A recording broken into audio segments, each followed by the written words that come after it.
Donc ça fait quelques temps qu'on n'a pas forcément sorti de vidéo, non pas que j'en ai pas forcément envie, juste parce que j'étais préoccupé par d'autres points importants. Il y aura du contenu qui va sortir, on a fait quand même pas mal de live sur TikTok, donc pour ceux qui ne sont pas abonnés à TikTok, n'hésitez pas à nous rejoindre sur cette plateforme. Les soirs on discute un peu de nos plans de la semaine et ce que j'envisage sur certains actifs, dont le Bitcoin qu'on a évoqué ensemble en live. Et je me suis dit que c'était une bonne idée d'en faire une vidéo aujourd'hui. Donc on le regarde aujourd'hui ensemble par rapport à ça, parce qu'il va potentiellement revenir sur ses derniers ATH. Et donc ça sera un point intéressant peut-être aujourd'hui de le voir ensemble. Ok, donc là ici, juste pour le graphique, pour vous présenter un peu, on est sur une accumulation depuis même la sortie du halving, hein. Donc on a franchement une accumulation entre 60 500 et 70 000 depuis les ATH. On n'a pas fait grand chose. Alors c'est pas négatif, hein, pour la tendance actuelle, elle est toujours fortement haussière comme vous pouvez le voir ici. Donc c'est très intéressant par rapport à ça. On peut voir qu'ici on a un peu le début en fait ici de cette hausse qu'on a entamée maintenant depuis début 2023. Toute l'année 2023 a été très haussière. On a eu par exemple les ETF Bitcoin qui ont beaucoup favorisé cette tendance-là. Mais du coup, ça a déjà pricé un niveau assez élevé avant le halving. Donc, c'est sûr qu'il n'y avait pas forcément d'engouement à la sortie du halving. Il y a d'ailleurs eu, on en avait fait une vidéo, quand même pas mal de spikes baissiers, donc de cascades de liquidation, parce qu'il y en avait beaucoup qui étaient en effet de levier, ce qui est un peu problématique sur les cryptos. Mais on n'est pas là pour parler de ça aujourd'hui. Sur le plan en fait Bitcoin, pourquoi aujourd'hui c'est un point intéressant, et pourquoi même ne serait-ce qu'en intraday ou en swing, se positionner sur le Bitcoin par exemple est un point intéressant. On verra par la suite les autres actifs dans le domaine des crypto-monnaies, mais surtout Total 3, qui est à peu près dans le même setup que le Bitcoin. Ici, on peut voir du coup une accumulation. Et on peut revenir sur un setup de PO3 qu'on avait déjà vu fin d'année 2022 et qui a permis de relancer un peu la tendance qui était très négative.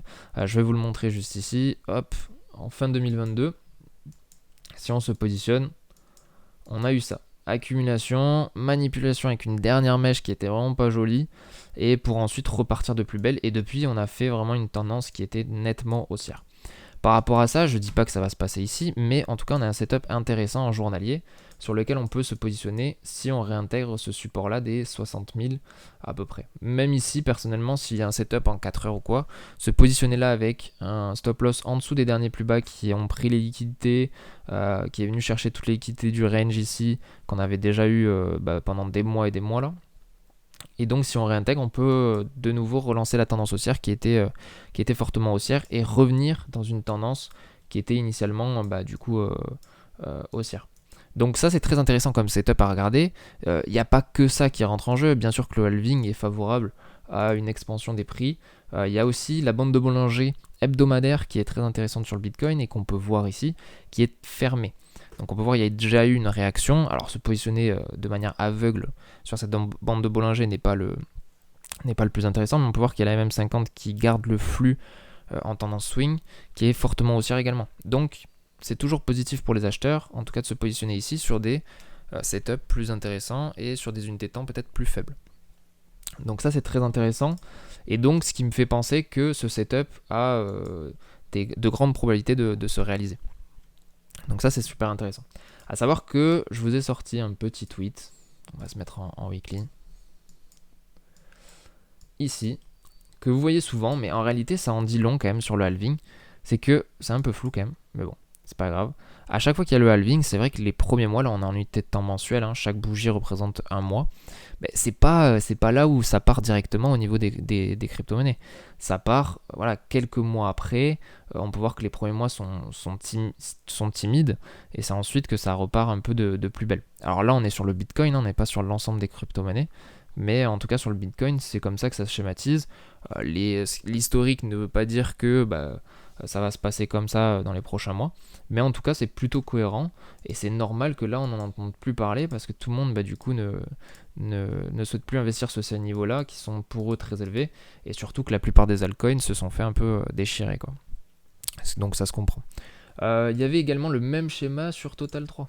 Total 3 en weekly, on peut le voir, donc il y avait un support assez important, on y est resté, et au final on l'a cassé par le bas. Par contre on est venu chercher la bande de Bollinger inférieure en weekly, qui est très intéressante, et directement cette MM50 qui est fortement haussière. Alors, du coup, on pourrait venir chercher de nouveaux. En fait, le but étant de reprendre ce support-là, enfin cette résistance en tant que support, pour repartir de plus belle et viser par exemple ce niveau de résistance qui est très intéressant. Donc ça, c'est sur l'ensemble des domaines des crypto-monnaies, total 3 en excluant BTC et ETH. Donc ça représente très bien les altcoins.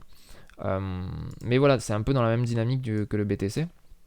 Et donc, se positionner ici sur ces niveaux-là est très intéressant pour bénéficier en tout cas à court terme, moyen terme, d'une hausse du BTC et pour ensuite, après, pourquoi pas viser de nouveaux ATH et pourquoi pas commencer le prochain bull run.